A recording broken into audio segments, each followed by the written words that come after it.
Hi అండి, అందరికీ నమస్కారం. Welcome to my channel. ఇప్పుడే అందిన వార్తండి. ప్రభుత్వ ఉద్యోగులపై సుప్రీంకోర్టు సంచలన తీర్పు. పూర్తి వివరాలైతే ఇప్పుడు తెలుసుకుందాం. వీడియోని ఎక్కడే కానీ స్కిప్ చేయకుండా ఎండ్ వరకు చూడండి. అప్పుడే పూర్తి ఇన్ఫర్మేషన్ అర్థమవుతుంది. అలాగే వీడియోకి ఒక లైక్ చేయండి ఫ్రెండ్స్. మహిళా ఉద్యోగులకు నెలసరి సెలవులను తప్పనిసరి చేయాలని దాఖలైన పిటిషన్లను సుప్రీంకోర్టు కొట్టివేసింది. విధానపరమైన నిర్ణయాల్లో తాము జోక్యం చేసుకోలేమని తెలిపింది. ఈ సందర్భంగా సర్వోన్నత న్యాయస్థానం కీలక వ్యాఖ్యలైతే చేసింది. నెలసరి సెలవులు మంచి నిర్ణయమే అయినప్పటికీ దానివల్ల మహిళా ఉద్యోగులకు ఉద్యోగ అవకాశాలకు వారు దూరమయ్యే అవకాశం కావచ్చు అని అభిప్రాయపడిందండి. సో ఉద్యోగ అవకాశాలు వారికి అయితే దూరం అవుతాయని చెప్పింది. ప్రస్తుతం దేశంలో రెండు రాష్ట్రాలు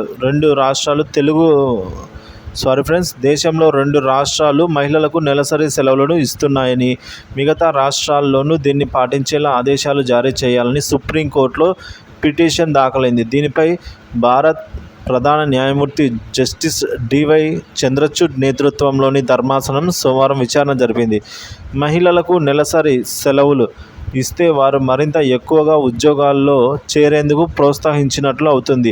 అయితే వీటిని తప్పనిసరి చేయాలని యాజమాన్యులు బలవంత పెడితే అది ప్రతికూల పరిస్థితులకు దారి తీయవచ్చు. ఎలా అంటే మహిళలను ఉద్యోగాల్లో నియమించుకునే అవకాశాలు కూడా తగ్గిపోతాయి.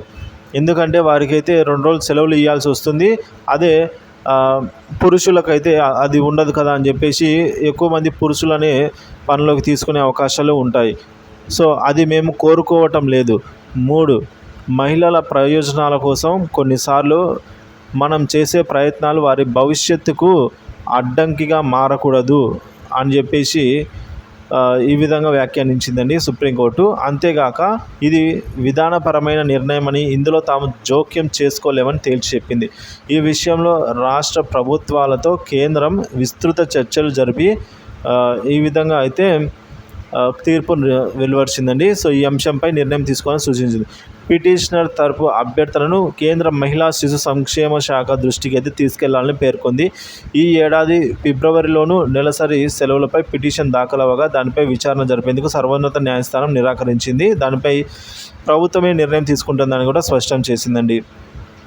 సో ఈ మేరకు నెలసరి సెలవులు అనేది వారి వ్యక్తిగత వారు పనిచేస్తున్న చోట వారు పర్సనల్గా తీసుకోవచ్చు. కానీ ఇది మంచి నిర్ణయం అయినప్పటికీ కూడా దీన్ని మనము ఈ విధంగా చట్టబద్ధం చేయలేము. ఒకవేళ అలా ఇస్తే కనుక వారికి ఉద్యోగాల్లో చేరేందుకు ప్రోత్సహించినట్లు అవుతుంది. సో దానివల్ల మహిళా ఉద్యోగులను చేర్చుకోవాలని యాజమానులు ఇష్టపడరు. ఎందుకంటే ఈ విధంగా వారికి సెలవులు ఇవ్వాల్సి ఉంటుంది కనుక.